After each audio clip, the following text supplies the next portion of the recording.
Good evening, ladies. Hello, hello, finally. Let me see who's with me. Hi, Emel. Hi, Nihed. Hi, Marianne. Hi. Basma, you made it. Dina. Talia, I have a feeling that's not who is really on there. Who's Talia? Hi, Sandra. Hi, Maya. Hi, May. Hi, Nermeen. Oh my, Hello. I feel like we've been waiting to have this call for like 6 months. How's everybody doing? Good. Good, Okay. good. I'll wait a couple of minutes to see who else is going to join us. Hi. Hello. Hi. Hi, Dana. It's Sarah. Yes, how are you? How are you? Good. Good, all good. Very, Okay. very excited to be with everybody today. Oh, I do want to wait a couple more minutes because I just have some announcements. There's Nurmeen.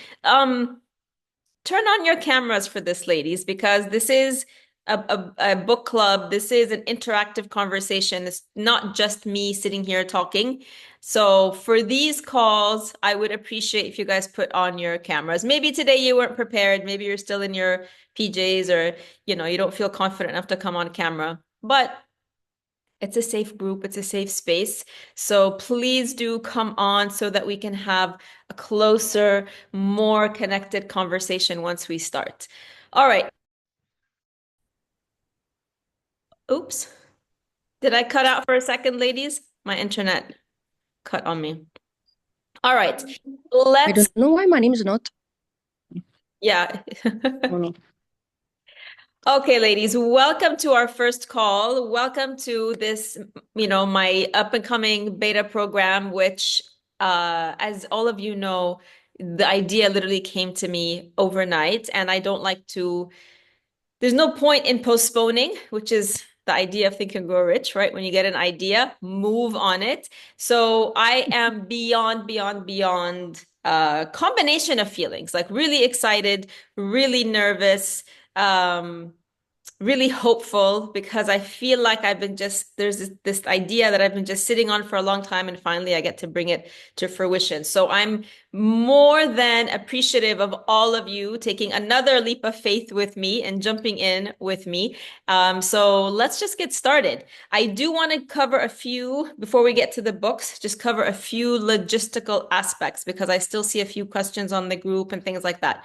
Let me just clarify that we are doing it is a book club healing program. We're going to use elements that are not that are sometimes more important than food to heal ourselves physically. And we're going to do that by really tapping into our feminine energies and understanding the main difference between our feminine and masculine energies to do that. So everything I'll be sharing on here in terms of the weekly recommendations is a way for you to start to tap into that feminine energy, a way for you to start to slow down. We're so rushed, we're so busy, we're so constantly doing, running from one thing to another, and we forget to slow down. And feminine or masculine, regardless, as humans, we weren't created to be always so turned on and always so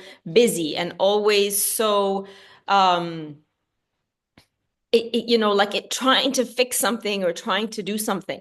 So, this is our opportunity to slowly and gradually reverse that. And this is really important too. So when I do post the weekly recommendations, it's not as if you don't have to rush into them. And ideally you want to slowly build up on the recommendations, but if you feel into it and that week it just doesn't feel like this is what you want to do, then you don't do it. Maybe you do it the week after, maybe you do it the week after that.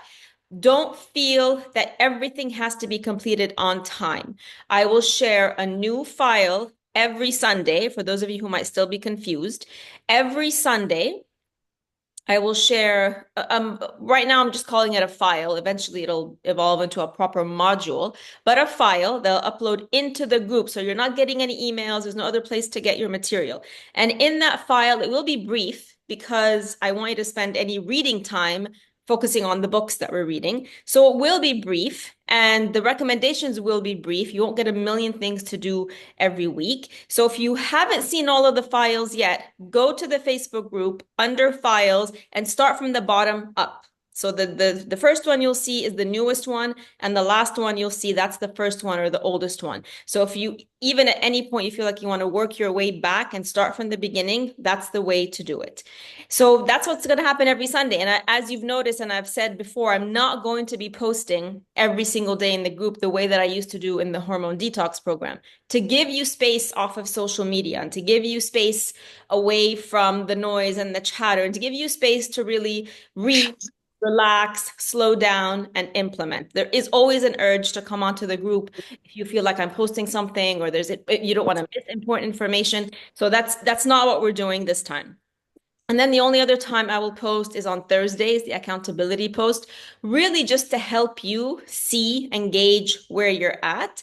And also for me to sort of see where everybody's at. And if needed, then I will also share midweek based on your questions, based on your, conversations, discussions we have. If I feel there's any additional needed information that would support you, I'll post it when and if as needed in the group.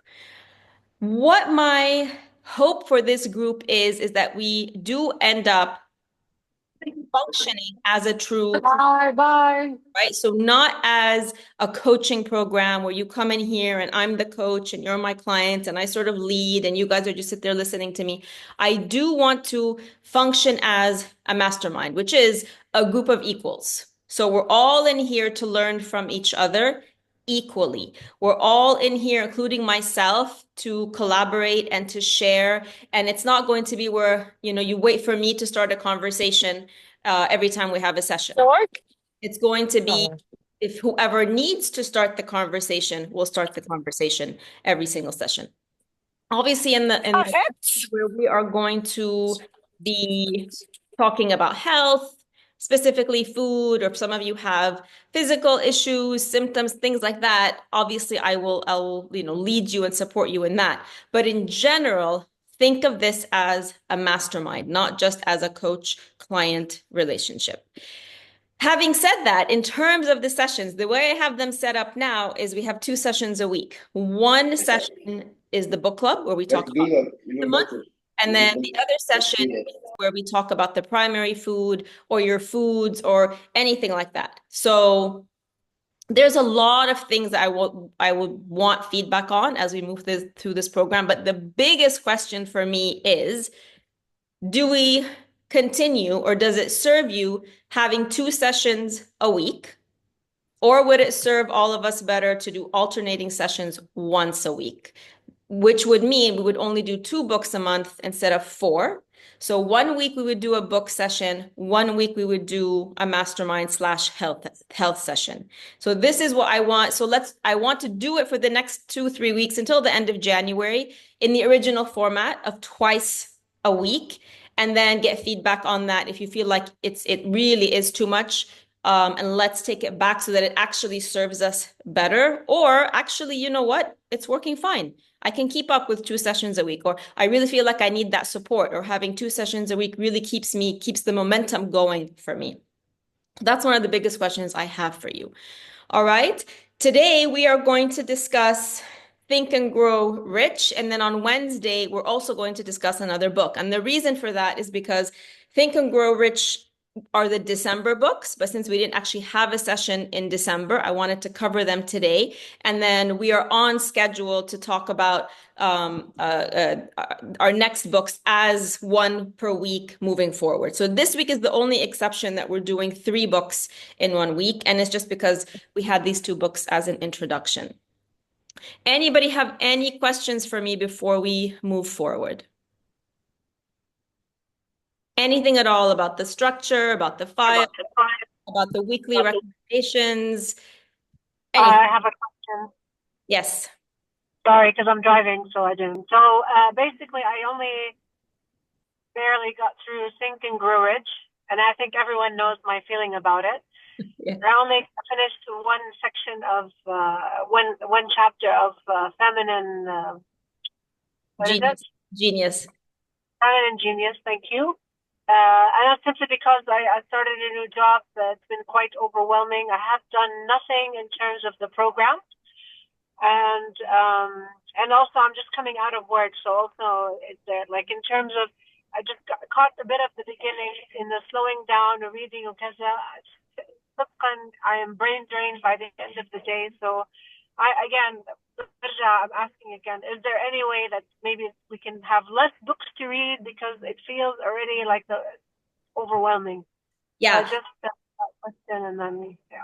Let me just reassure you that you're not alone in that you haven't finished all the books or that you haven't started at all. I think some of the ladies are going to be giving a big sigh of relief right now who are with you. So you are not alone in this, and which is perfectly fine. We'll talk about that. The other thing was, I don't know if you missed my point, which is I literally was just asking all of you that for us to literally make a decision as a group by the end of this month, if we should switch to 2 books a month versus 4, and 1 call a week versus 2. So this for me is sort of the biggest gauge that I need feedback on. No, I guess I missed that part. Yeah. Sorry, I hope my sound is clear. I'm just in the car, but yeah, okay. No, I think you know my vote. Okay, we will do a vote by the end of the month. Anybody else have any questions or comments or shares? I also have a question. Hello, everyone. Here is Marian. Hi, I felt a bit anxious this morning because I went through the list of books, and then I found out that the John Steinbeck book, the one East of Eden, is more than 700 pages. Yes. And I don't know if I can read such a book in a very short time. So if we go back to your idea of maybe 2 books a month, it would give us more time to read. Okay, so I'm just gonna go with this. Do you guys want to vote on this now? Put your hand up if you guys want to take a vote on this now. And I'm more than willing to go ahead and do that. Okay. Do we need to take a vote? I have a feeling like I know what the result is going to be. All right, let's save the voting. Are we all, put your hands down. Are we all on board that we go to 2 books a month, 1 call per week? Put your hands up. I'm driving, but that's a yes. Okay. Me too. All right, amazing. Okay, so here's what I will do. I will obviously readjust the schedule, readjust the reading list to make it 2 books a month instead of 4. By all means, those of you who want to read, some books are obviously going to have to come off the list. Those of you who want to continue to read, please do. I will readjust the schedule. Probably, you know that I just had a scheduling conflict because the hormone detox program was already planned, already scheduled, already organized before I thought of this program. So by the end of next week, I'll be finished with the daily calls with them. So I'm thinking that so not next week, the week after, we can do our call on Mondays at 7 p.m. It would also be later than 5. The reason it's at 5 is because it's back to back. I'll finish with you guys and then I have them at 7 because it was already scheduled at 7. So I'll put that all in the group, but we're all in agreement, right? Yes. Okay. Basma, will the 1 call a week include talking about the primary food and the other elements of the program? So we're going to alternate. So let's say there's 4 calls a month. 1 call will be just the book. The following week will be just talking about primary food and physical healing. And then the week after that will be the book. And then the week after that will alternate with another call just for primary food and other elements. Is that clear, Basma and everybody? So it'll be book, yes, primary food, book, primary food. Perfect. Wonderful. All right. So let us get to these 2 books, ladies. These 2 books that they're not so these are not literature. If you notice, compared to all the other books on your list, these 2 are not literature. These are what we call self-help, self-development, self-evolution books, blah, blah, blah, blah, blah. Everything else you're going to be reading is pure fiction. Some of them might be based on sort of true events, but they're all fiction. These are just self-development books. And the reason I chose these two is because they both, in their own way, are the quintessential masculine energy book and the quintessential feminine energy book. And if you've never, ever heard or dug into or dove into understanding masculine and feminine energies, this really would be the easiest way. It was not about you loving the books. And the rest of the literature books, by the way, you will not love all the books. You will love some, you will hate some, you will feel indifferent towards them. So the point is not for you ever to love a book.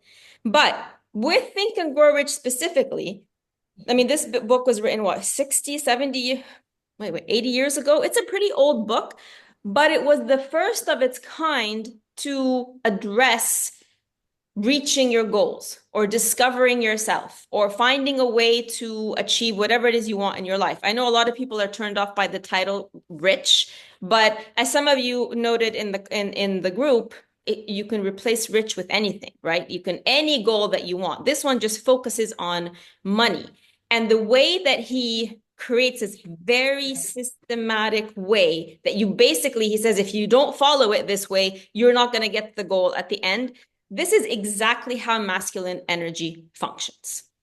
Feminine genius, on the other hand, she's like all over the place, right? She's kind of like loopy and everywhere and dream and think. And, you know, he makes all the decisions with his brain. She makes them all with the yoni, you know, so like polar opposites. So these two were just meant to show you very clear differences in being, in ways of being, the masculine energy and the feminine energy. And what I love about both is that you can apply whatever you want from each one whenever you want, if you ever want, right? Think and Grow Rich, I was introduced to in 2016, so almost 8-9 years ago. And for me, it was transformational because I had always been someone who was very much in her feminine energy and just, when I feel like doing something, I'll do it. When I don't feel like doing it, I won't do it. And I had already started working as a health coach. And I was like, okay, so if I only get like 5 clients this month, that's fine. If I don't get any next month, that's fine. But if you're working as I was and still am, and your passion is to make an impact, and your passion is to reach as many people as possible, kind of going, let me just see how many clients I can get this month, is not going to cut it. And then reading this transformed the way I function to be more efficient. And then I became super efficient, and then I lost sort of that feminine energy. And then like 2 years later, I read this. And it was really, really eye-opening to see how to balance the two. When do I need to be super in my masculine energy and really optimized and really focused? And I have a plan that I have to make a decision, then I have to be persistent, as he talks in the book, to stick to it so I can really reach this goal. And when is it more about being free-flowing and trusting my gut and trusting my instinct? I can use this program as the perfect example. When I thought of the program, right, there was no logic to it. There was no plan to it. There was no system to it. There's no structure. It was just my gut saying, this is what you have to do. And I decided I'm going to do it. That is a very feminine decision and a feminine way to make a decision. I didn't weigh out the pros and cons. I didn't do like market research to see who would like it and who wouldn't like it. I did nothing. It was my gut. I'm like, this is it. I'm going to do it. And now that I've made that decision, now I'm starting to implement the masculine pieces of how to create the structure, how to make the plan for it, how to make it work. After the beta run is finished, what am I going to do with it? So I don't want you to think of these as sort of like the be all and end all. Like if you didn't love them or didn't understand them, you can, it is about the idea. And if some of you are interested in the basics, there have been 1,000,001 books written after this one and 1,000,000 other books written in the same type of books about these ideas. These just happen to be the 2 that I chose for you. So if you do want to learn more about how to manifest, how to be structured, how to reach goals, there's other books besides Think and Grow Rich. And if you also are interested about going more and deeper into the feminine energies and maybe less about how to connect, with physically the way that she describes it, there's other books as well. So definitely if you're interested, let me know and I can share those books with you. I can share, the same types of books written in different voices that you might be able to relate to more. All right, so let's dive right in. Like I said, this isn't just about me. This is about all of you and how you feel about these books. So let's just take it, let's just ask a very broad question, which I sort of have the answer to from initial impressions. But those of you who finished Think and Grow Rich, what was your reaction after finishing the book? You might have had one reaction starting it, you might have had a reaction as you were reading. What was your reaction once you were finished with it? Wajia, is your hand? Just removing my hand off mute, my phone mic off mute. So I started this book many years ago. I can't remember. I think it was pre-2016 even, or around that same time actually. And I couldn't finish it because of the way it was written. So very selfish, very self-centered. It's only talking about success stories of males. And at the time, I was also reading other books around the same thing, which is basically manifestation. And the principles in the book are 100% spot on. Go after your goals, the systematic thinking, how to manifest in terms of sitting down with yourself and focusing and basically meditating and repeating those mantras that will help you reach there. And so I guess that's what really turned me off the book is that it's so focused just on rich and forgetting the importance of making it more gender neutral. If I use that term, I don't know if that's the right term. And so that's why I couldn't finish it. And then when I started it again for this purpose, I skipped all the stories.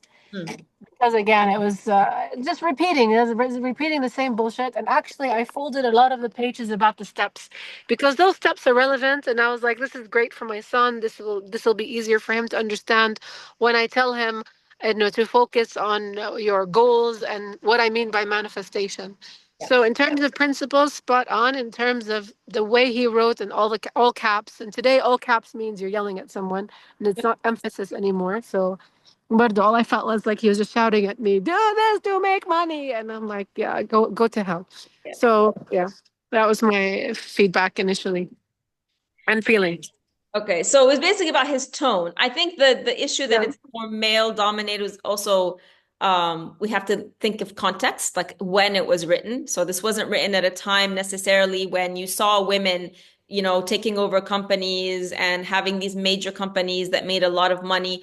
It was still a time when women were very much still at home and not doing much. So I think in his defense, the book has been updated many times and revised and expanded. So I don't know the people who revised and expanded could have added that to it. But then again, you have other female authors who are giving us the female perspective. Yeah. So, So the book, sorry, I interrupted you, but the professor that updated it fairly recently and didn't bother to include. So it's just simply more and more examples of success stories in males.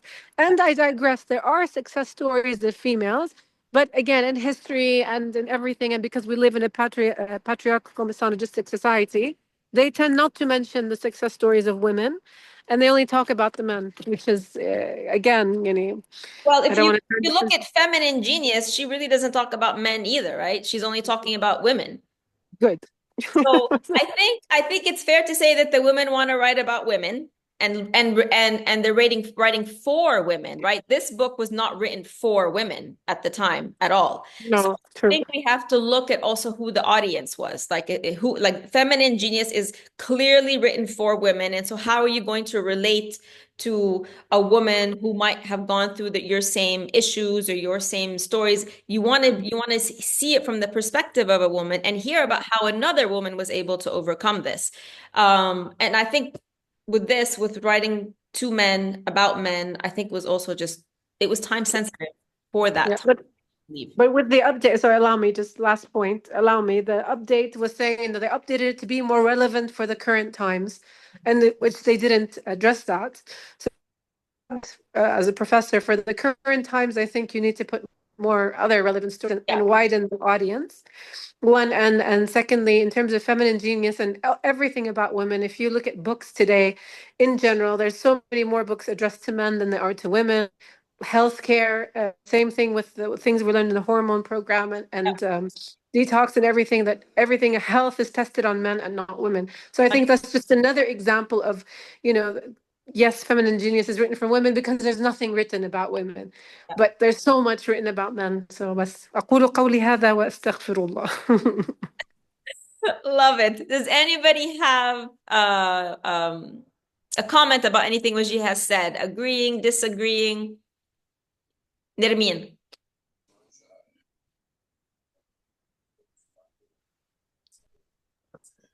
Hi. Hello. And I didn't look at it from man versus. Hello? Yeah, Can you hear me? we can hear you. We can hear you. Okay. Okay. I didn't look at it like Wajiha, like it's man versus women. I just I like the book because maybe I'm in touch more of my with my masculine side. I like that it's to a lot of things, and I like structured thing. I didn't read Feminine Genius because I couldn't find it. Okay.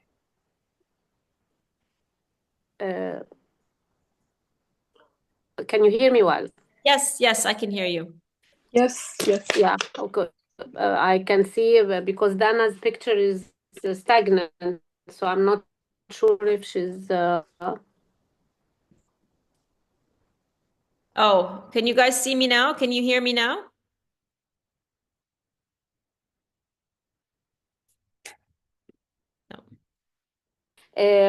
بس I felt it إن هي it's a way or it's a tool of how that if you want to achieve something, how do you go about and do it? Yes. And again, and because I liked structured stuff, Yes.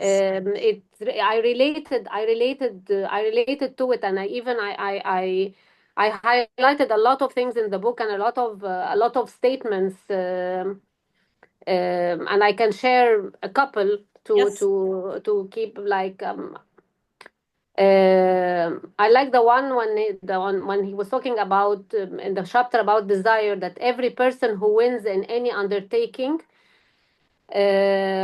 for him to take any step, he has to cut all sources and for retreat. I like this idea, and he even he was saying about a history story about some army who was going to some land, and then they burned all the ships, basically to tell them like you really have to win this battle because there are no ships to go back. I like this statement very well because I am again I am personally I'm not that person. I always like to balance. Because I'm Libra too, so it's all about balance, and I like to have a foot here and a foot there, and so that if I lose here, I can make it there, and I don't think, and this is worked well for me, and this is why I really like this statement. And it's all about focus, and if you decide to take a direction in one area, you just give it your best shot, and have a foot in both places, thinking that you will achieve something significant, or you do that, or you play it safe. This is why I like that statement, because it's totally against my grid, because I always played it safe, but I don't think that this is the right approach about it. I liked very much the chapter about this is auto-suggestion. I've never heard this term before. How your mind keep circulating messages to yourself, and then you believe them, and then you circulate them and you believe them, and how you can get out of this paradigm and start enlisting other pictures of what you want to do and how you want to see yourself and how you want to like a mental picture of that way, the messages that should be circulating in your mind. rather than negative thoughts or even positive thoughts, but they are recurrent, they are the same ones. So basically, you keep doing what you always did, you keep getting what you always got. The last thing I liked very much is his personal experience with his son that was born with hearing problems. And the fact that he really he trained this boy and his mind that he can and that he should be using his ability. So and this is why I don't think the book is all about making money. I think it's just about just setting some objective, whatever it's personal or related to business or money or whatever, and really had a way to achieve that. But again, because I'm very structured, so this is why I related more to his steps and what makes a good leader, what makes a bad leader, what are the failures. This is why what I liked about it. And did you feel in picking up on something that was so opposite to you, but yet could be so beneficial to you, did you feel any hesitation with that at all? Or was it sort of an automatic, yes, oh my God, this is what I need to do? For me, it was an automatic yes, and maybe you know why, because I'm at a point in my life where I'm taking different direction. So for me, it was if I read it like 10 years ago, there might have been some hesitation. But now, given I have multiple experiences during the past 30 plus years, either career or personal. No, I didn't. I will. There was no hesitation there. You keep doing what you always did. You keep getting what you always got. So I am totally for taking a different direction and trying this out. Okay. All right. Sandra, go ahead. Hi. I like the book, not all of it, but like most of it. Not the part with the steps and all this. Like I couldn't relate with this part, but I like the idea. Like before reading, I was checking when was it written, and it was written in 1930. So when I looked at it from this perspective, I liked it because he was telling stories as if he was sitting with these people, like last year or something, and and these are huge people in like history. So I like that the personal stories about them, stories that I didn't know of. So I appreciated this part. I like the part about love, which felt strange that he included in this book, which made me feel like I don't think it was all written by him, because I felt like this is not his voice. But I like that chapter. Okay. And what else? I think like a lot of things that he said, we already know, but it was a good reminder. How you replace your thoughts and you don't just ignore them and things like that. Like I like some of these reminders, and how we let the negative thoughts and fear, how they influence us. And I like why he wrote the book. So the reason why he wrote the book, because at that time there were the depression, and he felt the need that he needs to step in. So I like that part. Regarding the caps, I didn't think of it as yelling. Of course, if someone sends me a text message now with the caps, I would think he's yelling. But in the book, I thought he was playing, with the caps, so it would grab your attention, and it helped me sometimes. Like when I just I would lose interest or something, I would just look at the caps, and then I would understand what message he's trying to say. Because I think he is trying to play with the subconscious. He's just trying to deliver the message in a short way. That's it. What would you say was your biggest, because you said you didn't necessarily like the steps or anything like that. So what would you say your biggest takeaway from this would be? The inspiring stories. He did mention the ability to slow down and sit quietly. I like how he actually has, like he's giving space to his imagination, the creative part. So that's what I enjoyed these parts. And I did enjoy the part about how love and romance and desire, like this part was also nice to hear that how it affects, and because you always hear behind every man there's a woman, and you never really actually question like why would they say that, and then when he explained it, I like that part. And most of us, like we're trying to be practical and push and shove this feeling away. So when he said that you can use it to actually create and move forward, so that's something that stayed with me. Yeah. I mean, when he talks about the power of love and romance and sex transmutation, right? And this is something I'm hearing a lot now. So he had this idea almost 100 years ago, but when you follow or you read some of the sort of the leaders, the gurus who, for women, I don't know any for men really, but for women, there's women coaches out there, teachers out there who very much like Feminine Genius, they want you to really get in touch, but more than Feminine Genius, right? They really want you to get in touch with the power of your sexuality and, nurturing relationships aside, and it's all about the power of that to achieve what you want, to manifest. So he had this idea 100 years ago as a man, and came forth with it way before. I mean, I'm not sure when the first woman author came around with this, the idea that the sex and romance are keys to transforming your life and absolutely key to manifestation.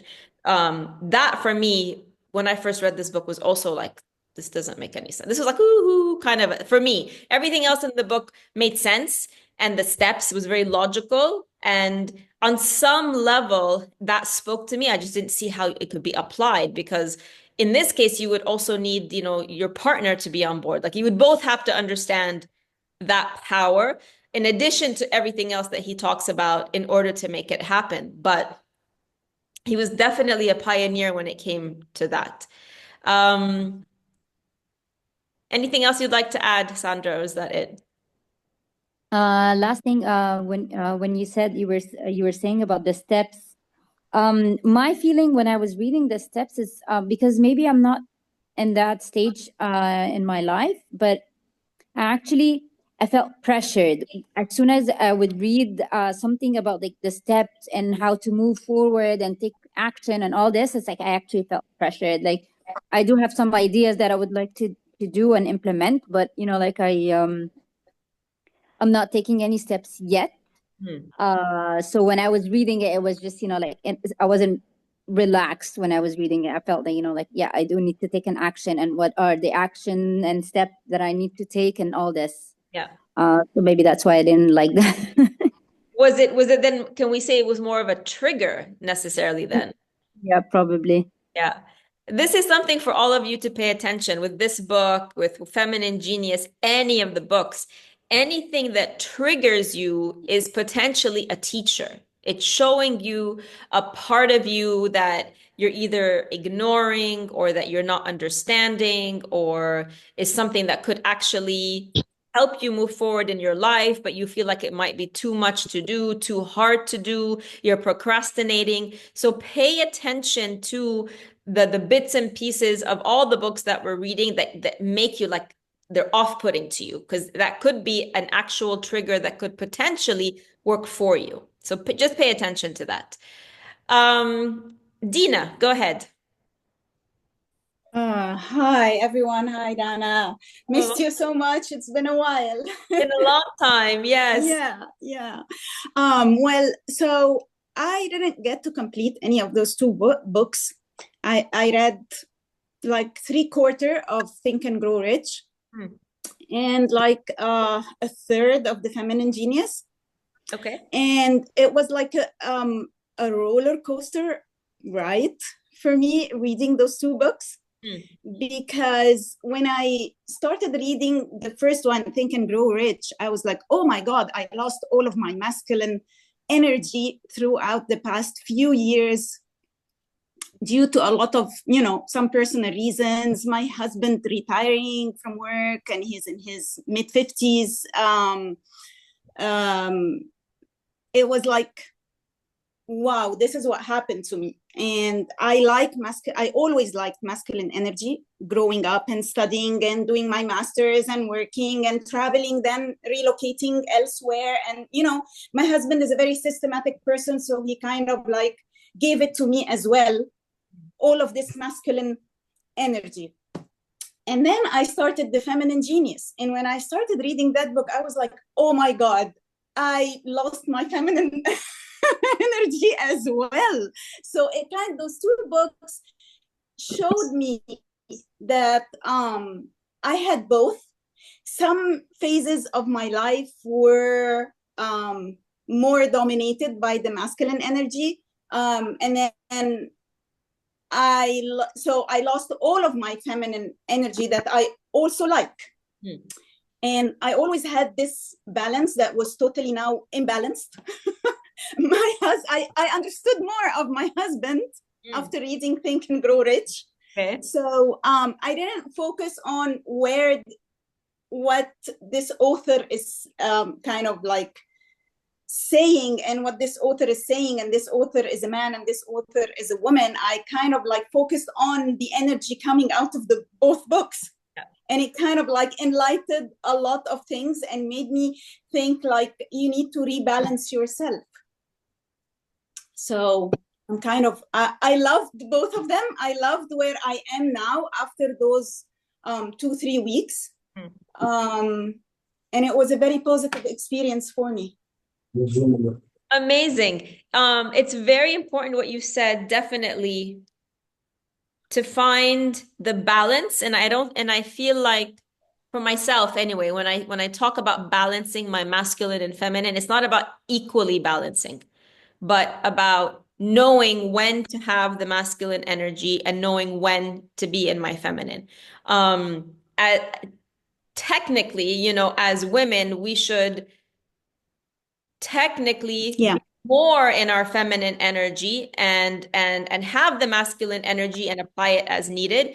And the males, of course, are technically supposed to be more or less always in their masculine energy because that's how they have to function in the world, and bring in their feminine energy as needed.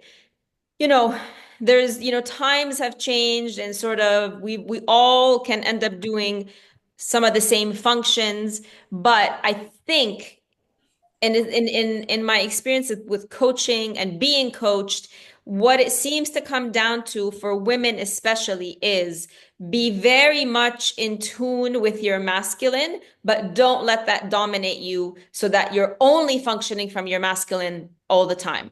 And that balance has to happen where it's not going to be a 50-50, where 50% of the time I'm in my masculine, 50% of the time I'm in my feminine. But the balance is really being anchored in what is supposed to come naturally to you, which is the feminine, and then be smart enough to use the masculine when you need it.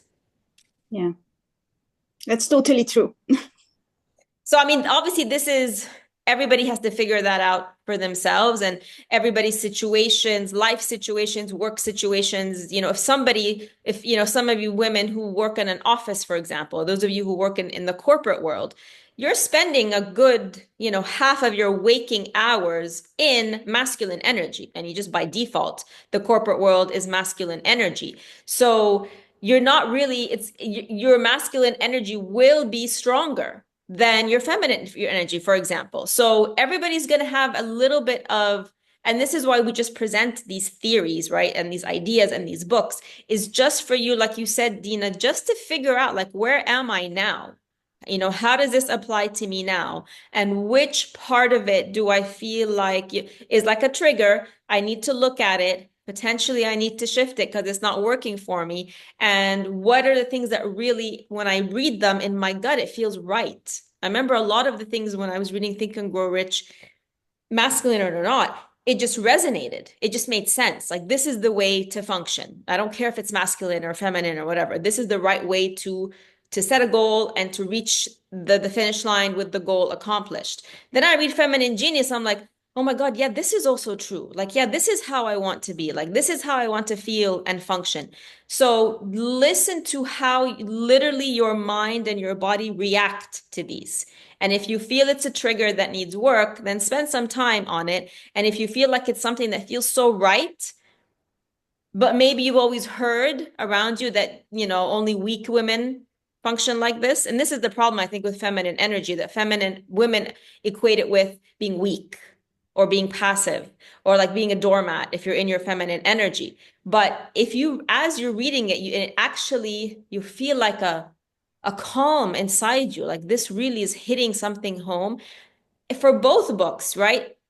Then leave whatever programming you've ever listened to or read to, leave it aside. And this is getting to who you are and what the combination of feminine and masculine is for you. This is really what the goal of these two books was, for you to start to figure that out. Randa, go ahead. Hi, Dana. Hi. Okay, so I also haven't finished Think and Grow Rich. Unfortunately, I'm a slow reader, and but I read around 60% of it. I want to finish it. Like many of the ladies said, it's the way it's written. I like the content. I wasn't enjoying much how it was written, so it wasn't flowing quickly with me. But it also, it came well with me putting a structure to my life, to my routine, to my day, because I'm also, I tend to get disorganized, a bit laid back. A lot of things I also start and I don't finish. So it was motivating for me regarding this. And also the part with the gold mine, that everything like stops 3 feet before the mining. So I felt it so much, because it gave me like the part of nafas tawil, to like continue and be consistent. So I enjoyed that part of the book. I want to finish it, and in parallel I started the Feminine Genius, so it's like the opposite energy. So there was a day that I didn't feel like, okay, I don't want to follow the routine, so I didn't follow it at all. And I said, well, it's actually okay, because sometimes when I go off routine, I get a bit depressed, or I feel, okay, I'm not doing it the right way. So Feminine Genius gave it a bit that it's okay. It's okay to like not follow the routine for a day or two and then get back.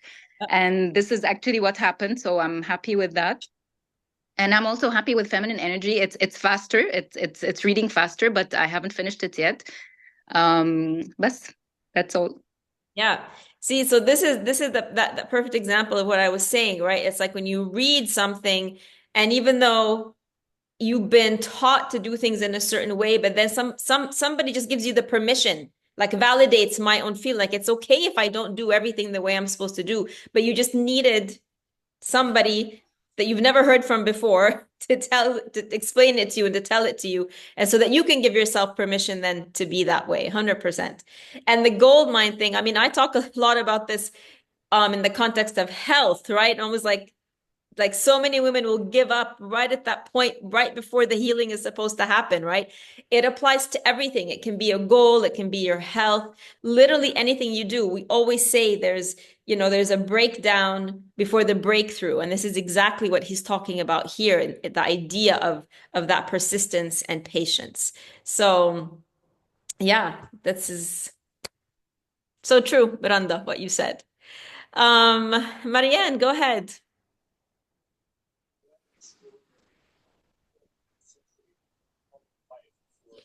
Marianne, unmute yourself, please. Yeah, it's better like this. Okay. I have read both books.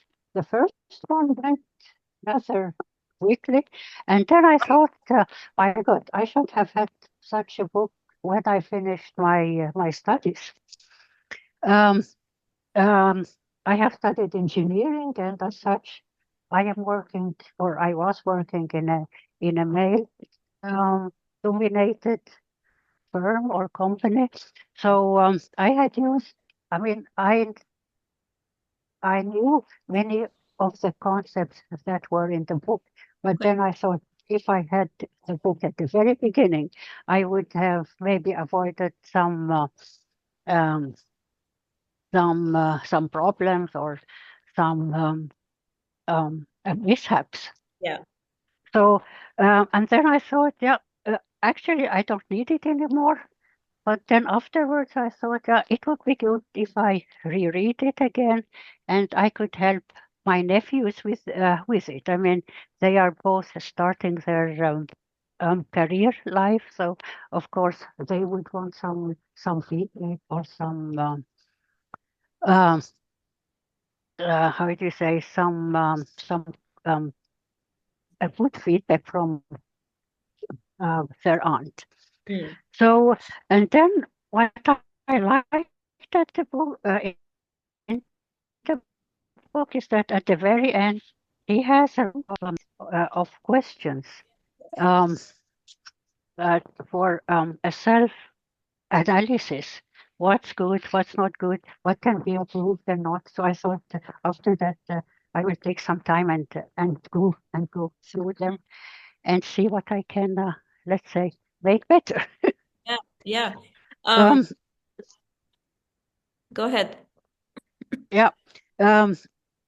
It's that for the first book. For the second book, it made me, how can I say, it made me jump upside down because it's a subject which I have never read about before. I mean, in my working life, I thought, yeah, good, I'm working with men, so I get their habits, their thoughts and thinking and so on. And then I started the book, and then I thought, I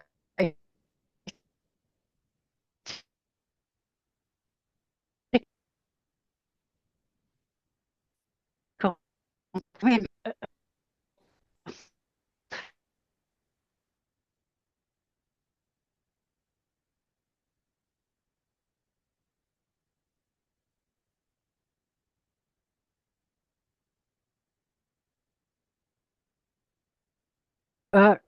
two things I did not, well, one thing I did not like is that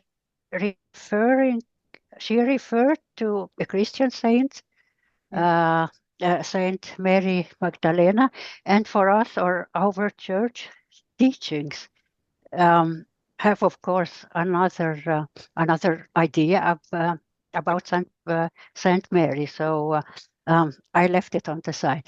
The other thing which I could not really relate to was the oracle thing. Mm. I don't know if she meant the whole part of the pelvis and so on, or if it's only concentrated on the vagina. Yeah. And uterus. So I am not yet. How can I say? I'm not into it, or not yet. Yeah. Yeah. Maybe I go back and read the book sometimes, but not now. I love that you said not yet, right? I love that you keep yourself open. I mean, with both of these, keep yourself open. Definitely, like I said, you're not going to relate or understand or want to follow any of the steps in either one, but keeping yourself open to the ideas, to that maybe one day I can go back and maybe this will resonate on an, like you said, I didn't, if I had this book 10 years ago, it might have made, a difference. So you don't know where you're going to be in 5 years, where this might make a difference to you in 5 years. And not so much with Feminine Genius. I only read it twice in the past 8 years, but Think and Grow Rich, and I don't know, maybe this speaks to the fact that we are taught more as women to be more in our masculine than our feminine. But in terms of rereading and revisiting steps, I've read this one over 15 times, over and over. And whenever I need to do something, whenever I need to reach a goal, whenever I have something very specific. And even though even after I read this one, it's not the one I go to get what I need. Does that mean I won't in the future? No, I definitely keep myself open to that. And I recommend that whether they resonate, whether you hate them, love them, Marianne's phrase of not yet is a really great phrase because it doesn't shut the door on any potential or any possibilities in terms of how you evolve. That's right. Yeah, I love that. Anybody else? Hang on, Nirmin has a question. I'll have to exit in 5 minutes as I have a work call, have a question, or either next reading. I have 2 books, The Awakening and Clarity and Connection. So which should I start first? Here's what I'm going to recommend, ladies. Since we already had Clarity and Connection for Wednesday, day after tomorrow, let's go ahead and do that. Okay. And then next week, we will have, as scheduled, the primary foods call. And then the week after that, we will just have the call for the awakening. So I'll reschedule that, but you still will be on track for these month, the books for this month. So Clarity and Connection, we'll still do that on Wednesday, day after tomorrow. Next week will be not a book call, primary food call. And then the week after that will be the awakening. All right. Okay, perfect. Sandra, go ahead. I've also read The Feminine Genius, so I wanted to share about this one. Yeah. I like the book. Like I like the first 2 parts. The third part, I agree with Marianne, was a bit too much. I could not relate to it, and I did not appreciate the tone or anything. It was very offensive. I mean, regarding the religion, I couldn't, I could tell that she's not Christian, but I mean, there was no need to add that part if she doesn't know about Christianity. So, I mean, that part was off for me, which made it hard for me to actually finish the book after that because I couldn't trust anything that she was talking about after. Fair enough. Sorry? Fair enough. Like she lost her credibility at that point for you. Yeah. The other part is I liked actually the last part was like was nice, talking about how we can actually help each other as women. So I did give it another chance and I finished it. I like that part is like how when you listen to someone, how you can affect how they are feeling as well. I like that. It was new to me, though it shouldn't be new because you when you talk with someone and you can sense their energy. So we've all lived that, but it was good to read. So yeah, overall, like, I mean, to be honest, I wouldn't be reading that book again. Like I was, in my mind, I was like, like if you do this program again, I'm going to give this book away to the next group. So I was already decided on that one, but I like the part about the dark night of the soul and the steps. So, I mean, this part and the other one, and like about the feelings and the cycles, all these were very nice, and it got me to actually appreciate how God created our body, and it wasn't like haphazard or anything. So I like that part. That's it about the book. But I was gonna say something about the program, like the reading and how we want to change it. I just feel like we haven't given it a try. Like both books that we were just discussing, these are self-help books. So usually with the self-help books, they are really hard to finish and slow to read. So I don't know if we will be reading like the novels, how we would feel about it, or if we will be able to finish it, quicker. The second thing is like I think we waited, like I that's what I did. I waited after Christmas to start reading the books. And my Christmas is January 7, not the 25th. Oh, okay. Yeah. So, and I did finish them. I'm not like you said I'm a slow reader as well.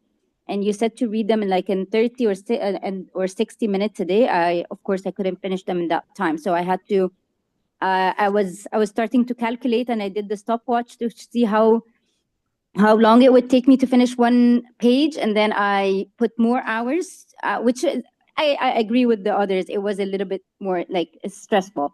But again, these are self-help books. Yeah. So, but yeah, I don't know if you guys want to give it another try, like to see how it will go as is, or we're all set on the. I definitely could put another vote because not everybody's here who's in the program. But I just feel that through the messages I've been getting in the past month, messages from you separately, ladies and women, all of you sort of stressing out. I don't want it to become stressful. That it defeats the purpose of this program. I do want you to genuinely invest time in reading the books and not just sort of be going through them just to get through them for the sake of getting through them. So if that means we slow it, the reason I wanted it to be one book a week, because that would sort of keep you on top of things. Because my fear is always if we slow it down, then you go really slow and maybe not read anything, right? But at least if there's some kind of push all the time, you'll stay more on top of it. But I also have to respect the feedback here. So I do want you truly, especially with the literature, like you said, the self-help, you take it or leave it.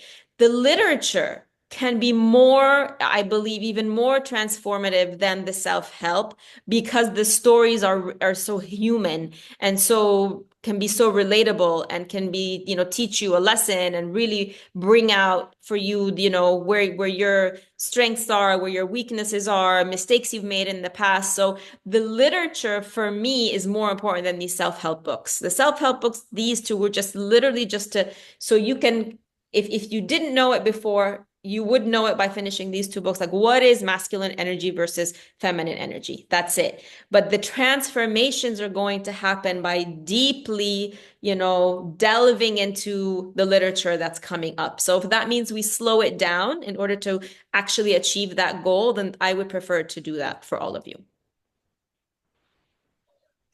Okay. All right. Omneya, go ahead.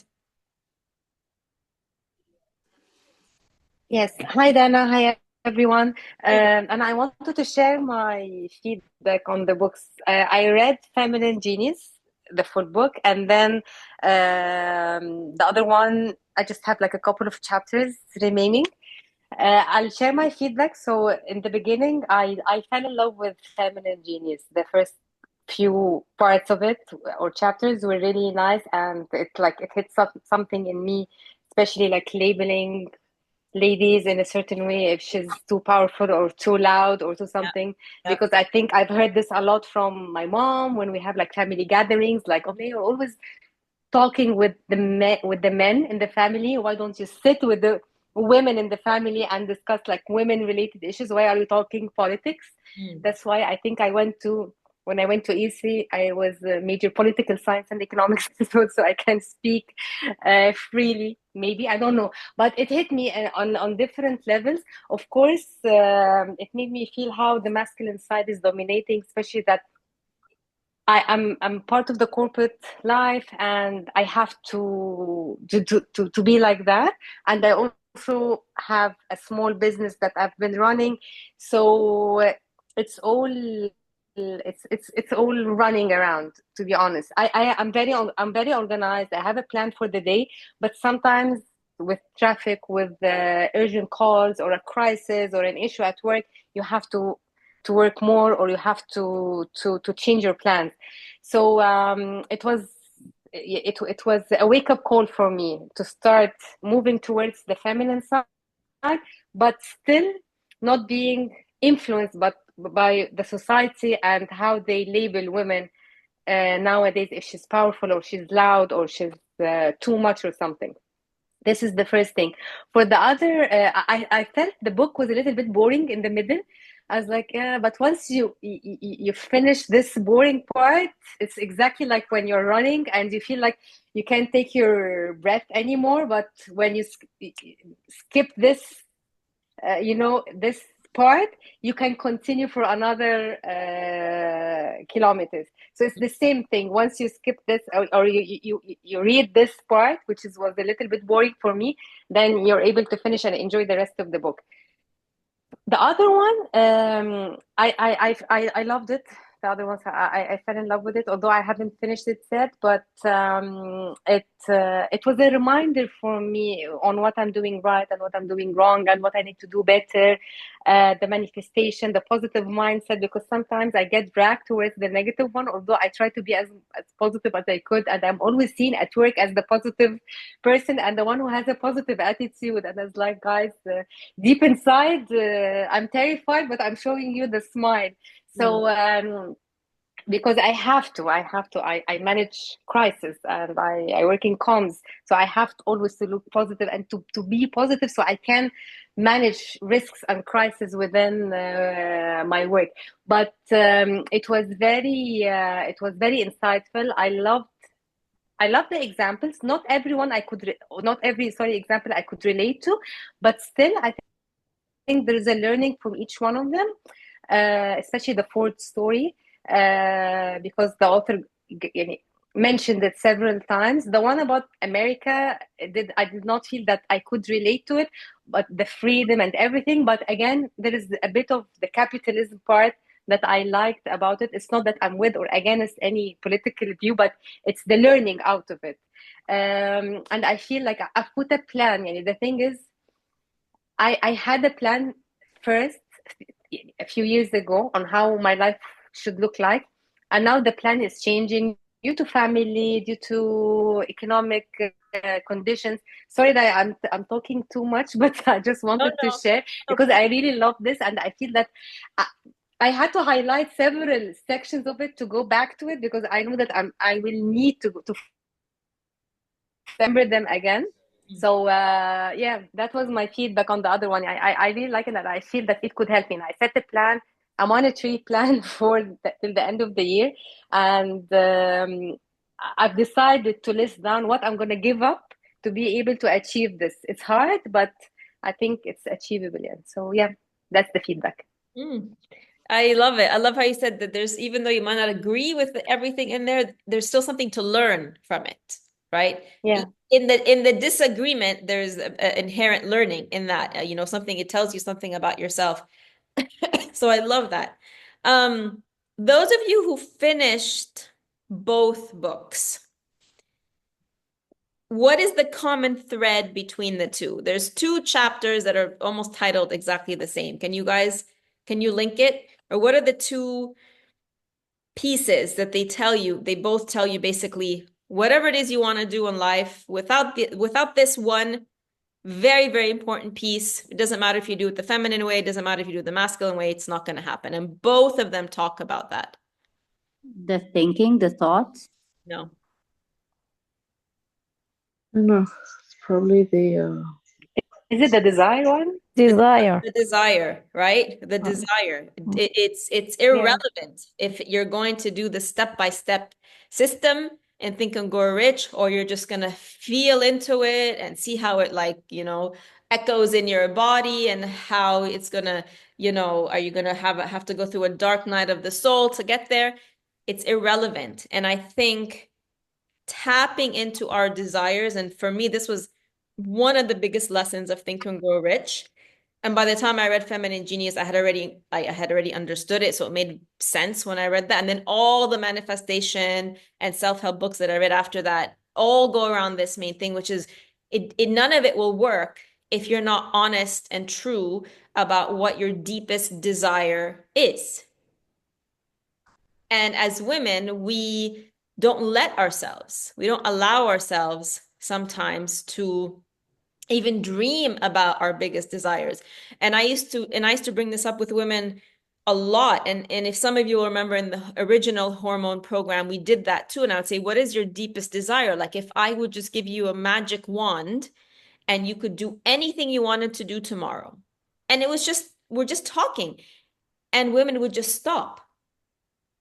Well, I want to, and they would think of something, but automatically say, but, and then come up with all the reasons why they can't do it. So what these two books are really trying to get you to break out of is the resistance to your desires. Like, first, allow yourself to truly, truly take time and discover your desires away from the programming, away of the shoulds and and things that you've been told, like, you should sit with the women and not sit with the men. Like, there's a lot of shoulds that we've grown up with. And once you get out of that, letting go of the fear of making that desire come true. So we're really good at creating all the excuses. Even if you finally really tap into that desire and really define it, we're really good at coming up with all the excuses why it can't happen. So if you finish both of these books, and if you haven't and you're still reading them, think about that. And if you didn't notice that part about these books, is that really getting in touch with your desire, then it almost doesn't matter how you're going to go about it later, but feel free, completely free to, no matter how outrageous that desire is, that if you feel it, if it's coming from inside you, then it's right for you, then it's true for you, no matter what anybody else around you may have told you or may have suggested, or you may have grown up thinking it's not correct. So if you take nothing out of these books moving forward, I would say focus on the desire piece. If you've never thought about a true deep desire for you, something that when you're, God willing, in a long time, you're about to die, you're on your deathbed, and you say, oh my God, I wish I had done this.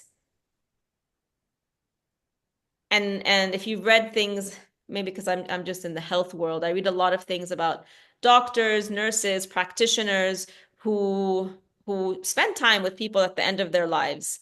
And whether it's the physical ailments that they've got and the physical discomfort that they're getting, but most of them say that the conversations they have with these people at the end of their lives and what these people talk about in terms of how they wish they could have lived their lives, it all comes down to one or two things: how they wish they could have loved more, been around the people they love more, spend more time around the people that they love and care about, and done more of what they really wish they could do, their true desires.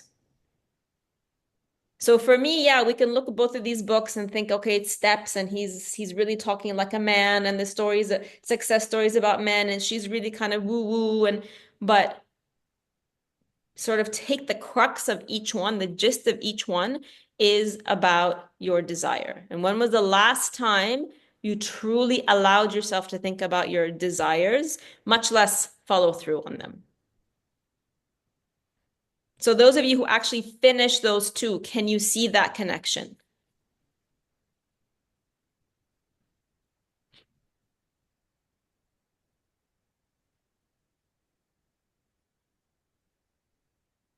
Omne, is your hand still up, or are you going to answer again?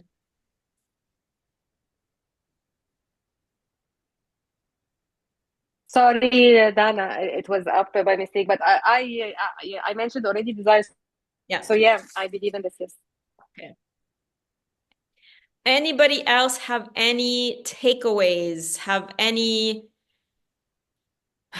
you read the books, even if you haven't finished them, right? Has it left you with an interest in learning more about this, right? I've only given you 2 books, but there's like a million books that cover these subjects. Has it left you with a curiosity for figuring out how to manifest, for figuring out how to achieve a goal, even though the feminine one could be really, really out there, but has it opened up a sort of even a small portal for you that, this is, her writing can seem outrageous, right? And her whole approach can be quite outrageous, but in its outrageousness, did it pique your curiosity? Any of you?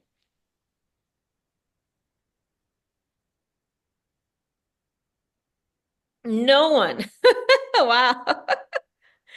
Interesting. Omneya, yes. Okay, Dina, yes. Okay, good. Yeah. So based on these two, again, you didn't have to have finished them to answer this. Would you say, and this doesn't mean you're not going to change, but currently, would you say you're more in your masculine energy or more in your feminine energy? Somewhere in between. Somewhere in between. And it doesn't mean that you're necessarily applying their principles in order to have that answer. Remember, it's an energy. Yeah. Somewhere in between, Nihad says. Yeah. Ganda feminine, Sandra masculine, Marianne masculine, Malak masculine, Basma masculine, Wajiha fairly even. Yeah. So even in that identification right now is really important. And like I said, it's just about understanding when you need each one. Sada masculine and why unfortunately? Why no don't okay, feminine, masculine, in between, total imbalance of both. Okay, hang on. I want to go back to Sada first. Why unfortunately, Sada?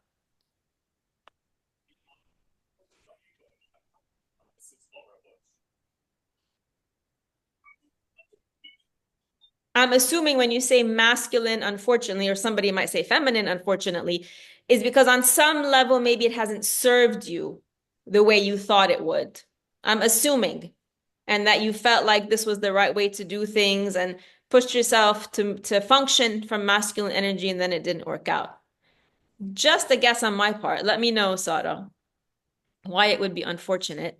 Udina, total imbalance of both. So what, you were just like way too much on one side and way too little of another? Or in what way, Dina? Can you elaborate? Yeah, I was kind of juggling between both of them and kind of lost on what I love to do. Okay. Yeah.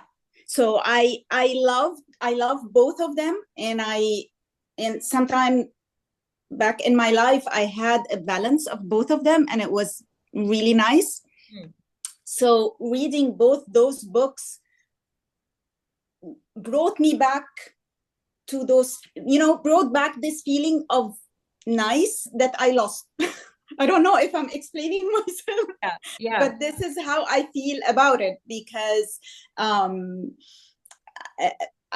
the past 3-4 years I had a lot in my life. Too many things happened, too many changes, some traumas involved in certain things, in some personal stuff. And it kind of like totally took me away of everything. And whether it's my goals or what I was aiming to do, like for instance, I did a 200 hours certification in yoga and started the 300 hours and never finished it. And until now, I can't pick it up, although I was like 75% done with it. For a year now, I just left it completely and never was able to pick it up again. And then I also lost what I like to do. Like I like reading those type of books. I stopped reading. I like walking and listening to my own music and stuff like that, and just, watching the sky, the clouds. That was my feminine side that I always did. I stopped that, and I think it was because when my husband retired, his masculine energy is very, very high, and it kind of like stopped everything I did. So kind of like those two books were like enlightening me when I was reading them, that, oh my God, where am I? So that's why I felt it's a very positive experience. Like I said, I didn't focus on how it was written, or I just focused on the content and what it did in my mind. Right. So yeah, hopefully it can help me start to balance things out now that so many things are getting in order in my life again. So hopefully this is going to help, it kind of like, or not help, it was going to come back eventually, but maybe this will have it come back faster, earlier. I hope so. We'll see. We'll see. Yeah. We'll definitely see this evolve. I love that. Thank you, Dina.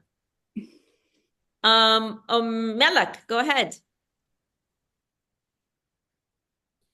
Hi, Dana. Hi, everyone. Sorry, maybe a little bit off topic, or maybe you guys touched on this because I came in a bit late, but when you said if there are any observations that we had, I'm not done with either books, and I'm not going to talk about the books, but I will talk about realizing how in the past I could have read easily this book like in a week.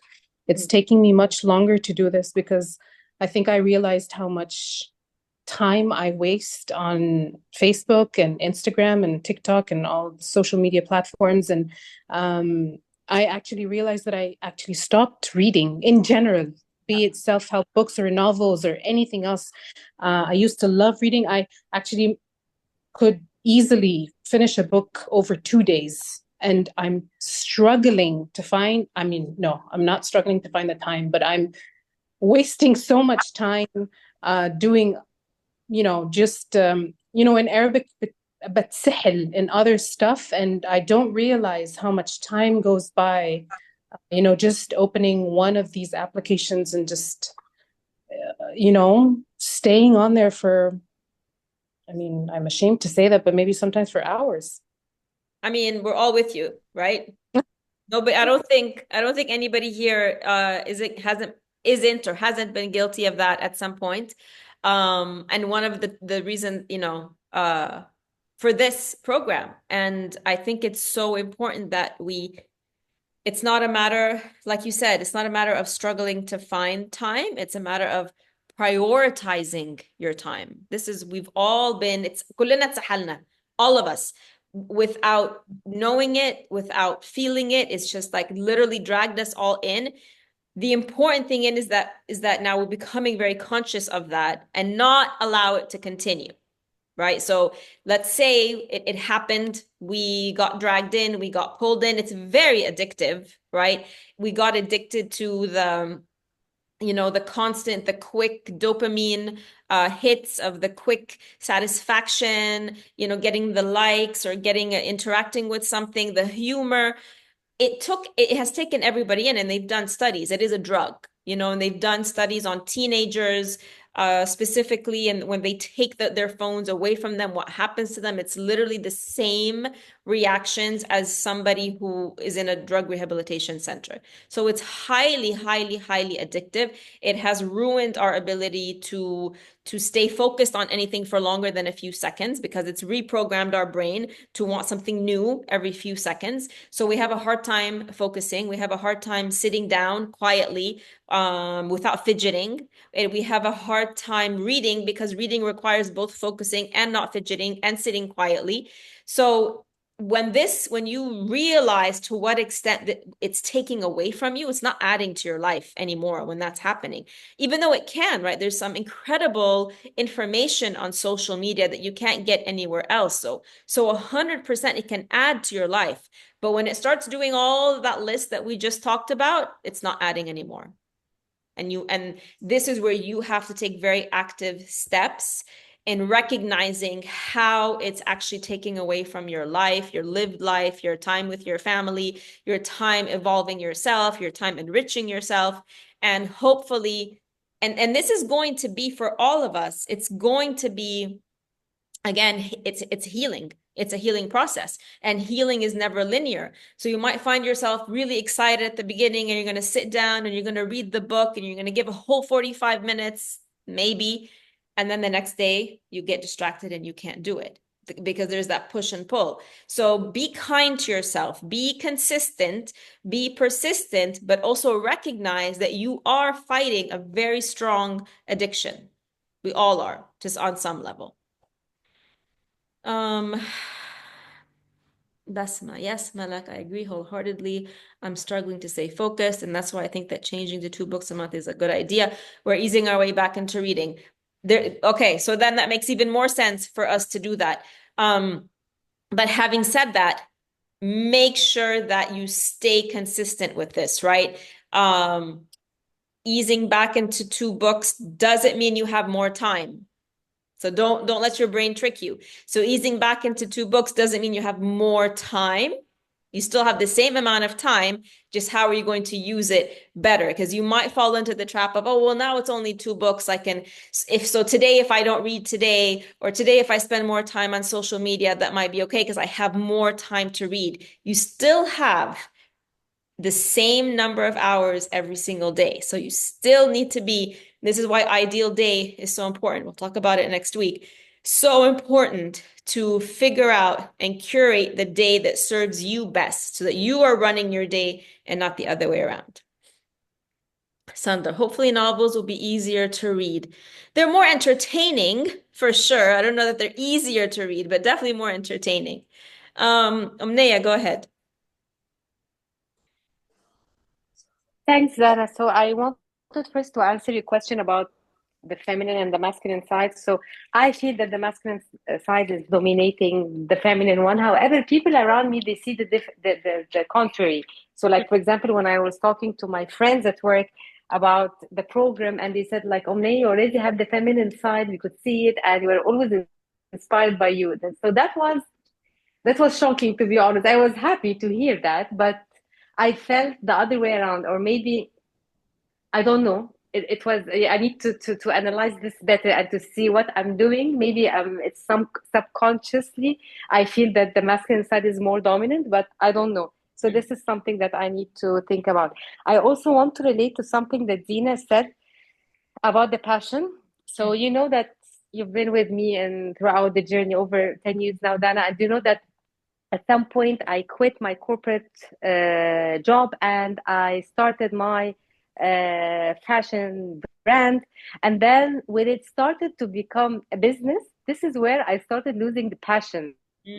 It's because of the challenges I faced, because I had a dream and I had the passion and I had a dream that this is going to go somewhere. I still have this dream, by the way, but waking up in the morning, going to the factory, for example, and meeting the people there, now it's killing me. To do that, it's killing me. It's like, oh my God, I'm going to see these people again. And like when I went back to corporate as well, because I have to finance the other project, and I'm taking it a little bit slow with the other one because of like the economic situation and everything. So I'm trying to change the plan a little bit. So this is where I started to lose the passion. So I'm not sure, is it because of, I don't want to blame it on anyone, to be honest, on the circumstances, or is it me, or is it like I should have done it in a different way? I'm learning. It's a learning process, I know. And when you meet with any entrepreneur, they would say like there will always be, it's a learning process, and there will be some failures, or I don't want to say failures, but there will be some setbacks and some successes. But I just wanted to tell Dina that I could really relate to what you're saying. It's been my passion. I've studied fashion design, styling. I went to London. I went to New York. I've done everything. And Dana knows how passionate I have been feeling about this. But now I feel like it's, oh my God, it's just putting pressure on me. And when I decided to put the project on hold for some time to reassess the whole situation, everyone was like, why? And we really loved your stuff, so it's putting now more pressure on me, but I cannot go back, and I need to figure out a way to go back, and to go back without making all the mistakes, because I already learned from the project. But it's going back again. This is what I'm thinking of now. So I'm trying to put a plan to go back and really do it with passion, because passion is not gonna get me money out of my project. Yeah, I can still do nice clothes, but I'm gonna lose money. I'm not gonna gain any money. And this is what happened to me the past couple of years. I did not make money out of it, but I did it. Yes. This is something I'm proud of, that I did it. That I had a plan, I implemented. But how I implemented it and how I maintained it, or tried to maintain it, this is where I feel like it didn't work, and I need to find another plan to make it work the next time. So yeah, I just wanted to share this. Thank you for sharing. I mean, this is so it's so relevant also. I think the first thing that comes to mind, as somebody who's definitely been in your same situation, is that when you have a passion, and you want to put your passion out into the world, the last thing you think about is that you're going to end up being an entrepreneur. Like you just don't. You just think, I want to help people get healthy and come off medication and not have to take medicine for the rest of their lives and have an amazing quality of life. And my biggest wake-up call was like when somebody told me, oh, so you're a businesswoman, you're an entrepreneur. And I said, no, I'm a health coach. So this happens with every passion that you want to grow, because growing your impact means more people have to know about your program. Your fashion, you want more people to know about you and to enjoy your creations. That means people have to buy your creations. So the default then becomes that you are an entrepreneur and you have to do something that you don't like to do, which is selling or going to the factory or going on Facebook or going on social media. So there's always going to be an aspect of it that you weren't expecting, but going back to your bigger passion and why you want to do something personally has helped me move past the things I don't like doing. But I realize, well, if I don't do this, then what use is my passion? If I don't post on social media every day, which you guys have heard me talk about this, it's not my favorite thing to do. But if I don't post on social media every day, and if I don't share what I know, if I don't share my truths, then how will people know that they can heal and get better? How will my passion make a difference in this world? So there's always going to be a little bit of something you have to rub up against that's not your favorite, but you have to just think of it as sort of a means, a way to make my passion grow, if that helps, Omneya. Also for you, it sounds like you got to that part, the gold mine part, like right before the breakthrough might have happened and decided, done. When it might have just needed you just to take that few more steps forward to see that breakthrough come in for you. So don't ever let a passion go. There's always going to be things that we have to do to keep our passion alive and to see our passion fulfilled. But one thing you're doing that's really good is reassessing, continuously reassessing and tweaking and saying, right, here are the things that are non-negotiable. If I want to be successful, if I want my passion to grow, if I want to nurture my passion, this has to happen. Maybe there's a way for me to do it in a way that is less triggering for me, or less, sounding like nails on a blackboard, or sometimes some things can feel like. But then think of, what's the other option? What's your other option? To give up your passion? To stop doing what you're doing? To stop creating your beautiful designs? So there's always, pros and cons to everything. Maybe you can figure out a more feminine way to do it. Maybe the problem is, and this could apply to anybody, is that we function from a place of masculine energy.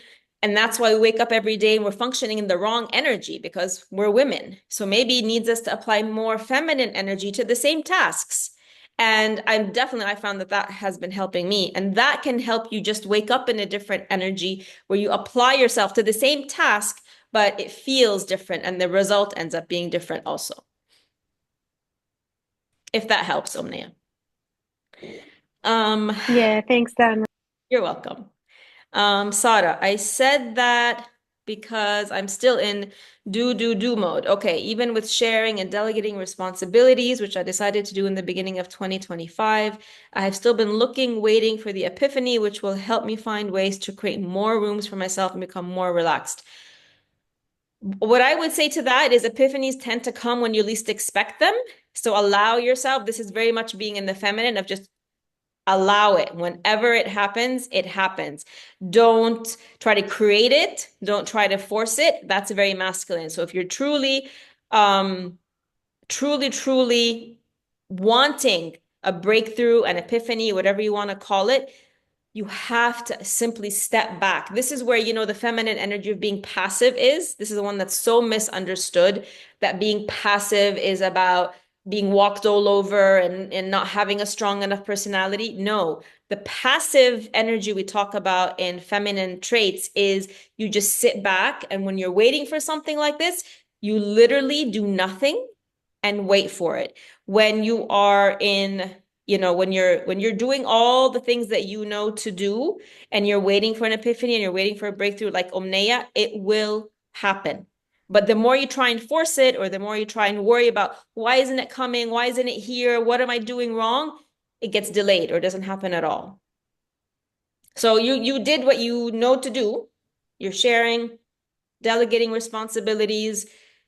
Then sit back, take a deep breath and sit back. And maybe you can, walk us through some more detail, Sarah, about what that is exactly. But epiphanies don't happen when you force them. They happen when you least expect them. That's why they're called epiphanies.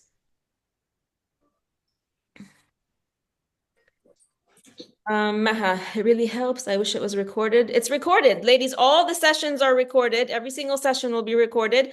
Right after we're done, after each session, I will post the replay in the group under guides. All the sessions are recorded. Yes, thank you, Wajiha. Anybody else would like to share anything about the two books? Okay, perhaps I can say something. Yes. I didn't finish both books. I read about 3/4 of Think and Grow Rich. Yeah. And I'm kind of halfway through Feminine Genius, but I'm reading them because it's like an obligation. I have to finish them at a certain time. Okay. But after today's meeting, I'm actually thinking of going back and reading them at my own pace and getting something out of them because you said, all of you have said a lot of interesting things, and I think I need to go back and read them, but slowly كده and I think I will definitely find some things for myself in there. Yeah. Yeah. So thank you for sharing all this useful information, ladies. It was very useful actually. Yeah, it really was. And I highly recommend that for anybody who might have found themselves in the headspace where I'm just reading, just to finish, just to have them done by the session. So I have something to say, so I know everybody's talking about, which is fine, especially if you're coming from a place of having read and you haven't read in a really long time, you've lost the habit, you're really in social media brain is what I call it. That's the first step. Sometimes you have to fake it until you make it, right? We use that phrase a lot. So the great thing about reading, of course, that you can always go back.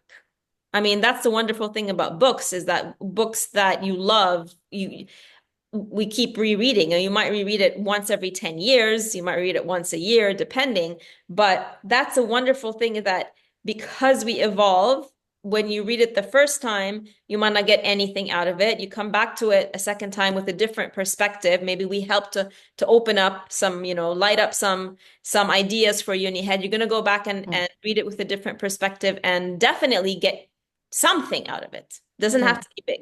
So like, who was it? I think Marianne, who said, not yet. She left, right? So like, you try and see, like, maybe you're going to get something out of it. Don't close off potential for any book to have any kind of effect on you. Always keep that door open. So I love that. Yeah. So definitely all of you, even as we're reading in the next 5.5 months, if you feel like you want to go back to these two, if you need, as you're shifting your energy, as you're experimenting with applying either masculine or feminine energy in different situations, and you need either an affirmation or help or something, these are great resources. Let's put it that way, like a go-to handbook for whichever energy you're trying to tap into. And then you never know, you might feel really called to actually go through with either book and follow step by step. I know I did not do it for Feminine Genius. I only applied bits and pieces of it. For Think and Grow Rich, I can tell you, hand on heart, that I have applied these steps religiously to a T, down to memorizing that first paragraph he tells you to memorize at the beginning, like, this is what I want and how I want to get it and when I want to get it by, and it will work. So if you decide to, the steps, at least I know in Think and Grow Rich, and she guarantees her steps also. She gives the stories to prove it. I just can't speak for it personally, that it will work. So if you do ever find yourself in a situation where, Omneya, maybe you have this big goal for yourself, any of you, a business goal, financial goal, health goal, personal goal, you name it, and you actually And he's serious about not skipping steps in order to reach your goal. And I've tried to skip the steps, especially when I had done it before. I'm like, oh, well, I've done this before already. I've read the book already. I know the steps. Like I can just kind of skim over. It won't work. It won't work. So it's great to know that if you need it, you have a definitive resource to achieve a goal.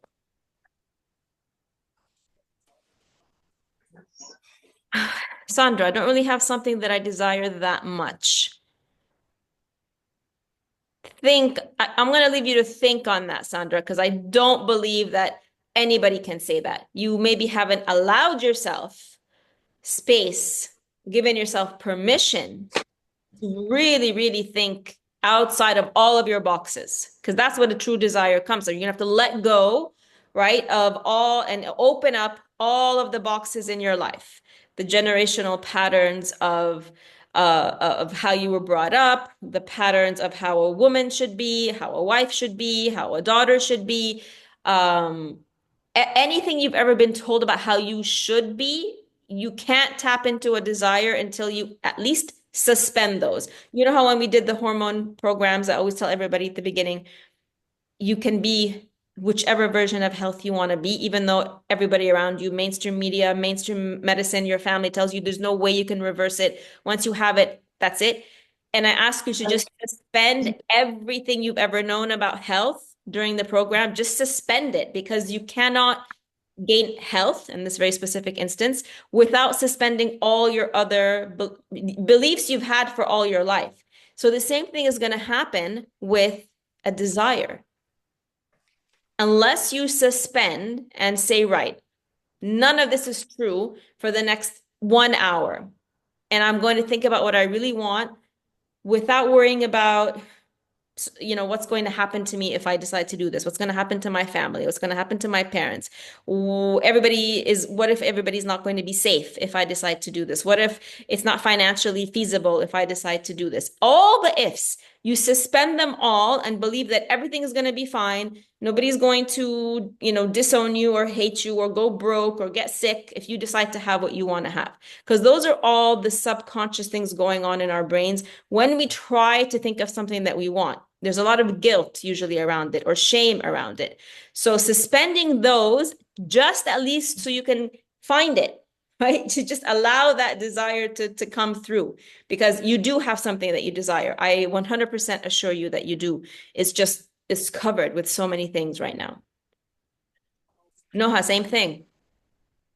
Anybody who's struggling with that, it's because you haven't let go completely.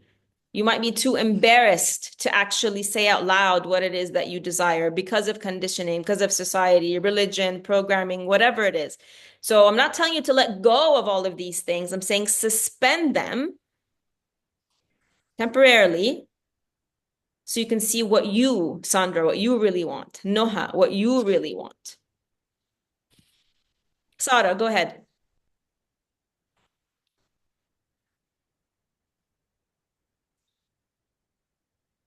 Unmute yourself, please.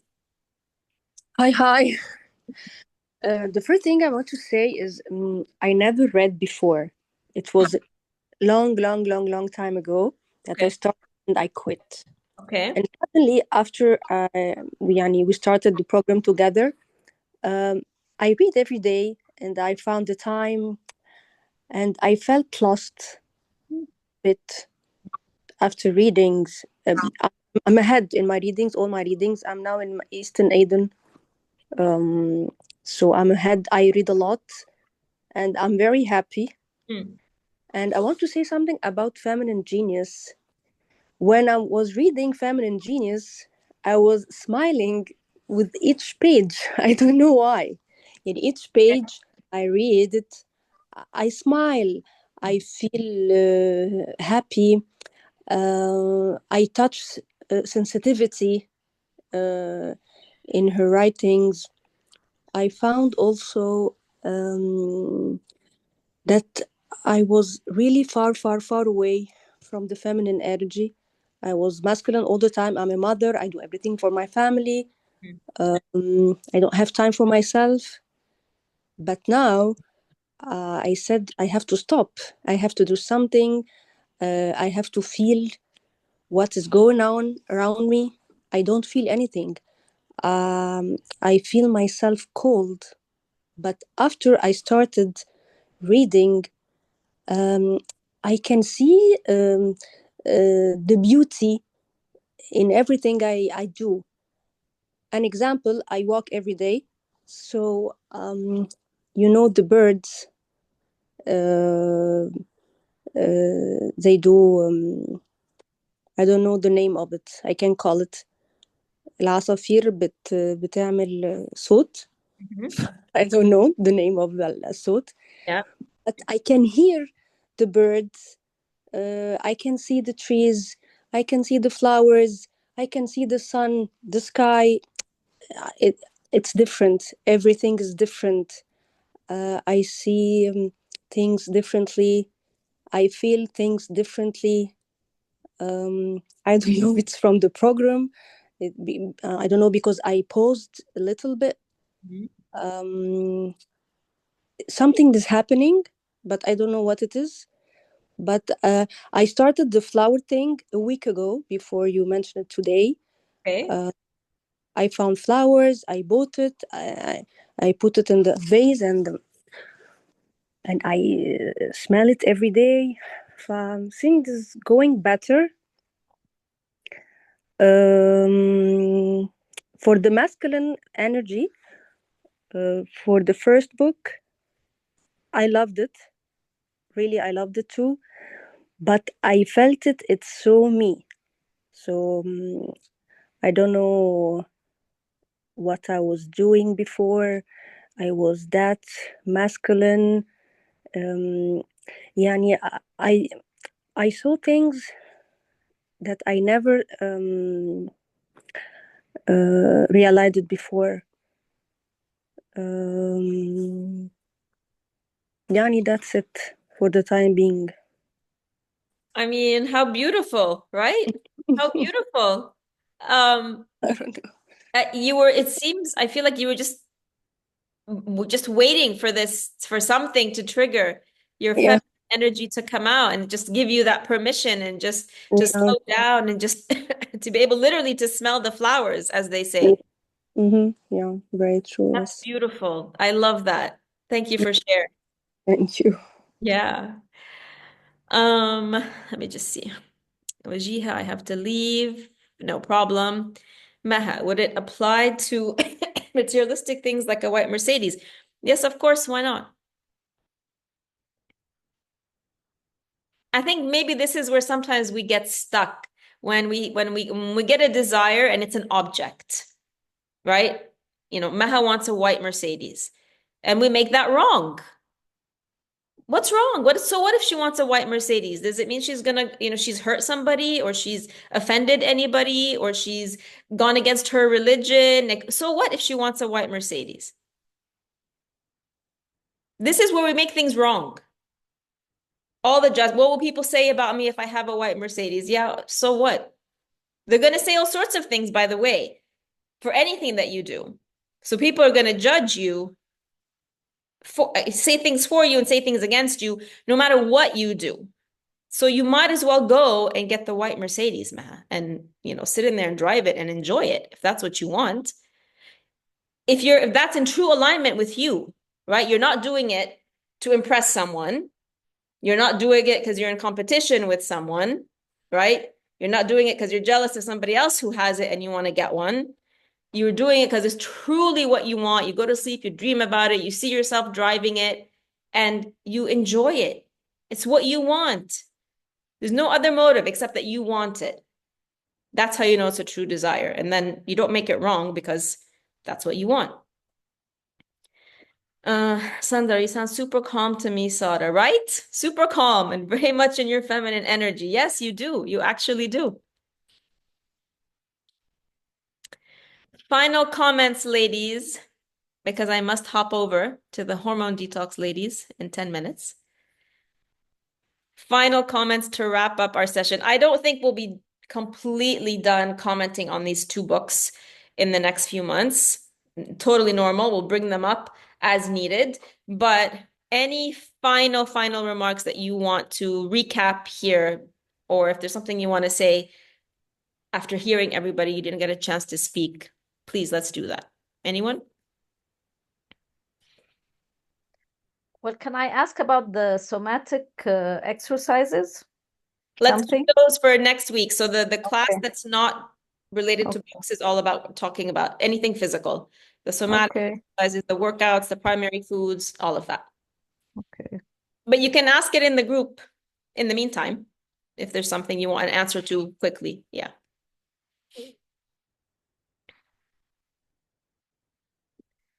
All right, ladies, I will post the replay in a couple of hours. In the meantime, thank you for a great first session. Those of you who have shared your thoughts, your insights, your feelings, your breakthroughs, all of it. I can't wait to see and hear more of it as we go through this journey together. I will put the updated schedule tomorrow for the books and the calls. So, but plan on still being here on Wednesday, day after tomorrow at 5 p.m. as per the original schedule. All right. Thank you, ladies. Have a great evening.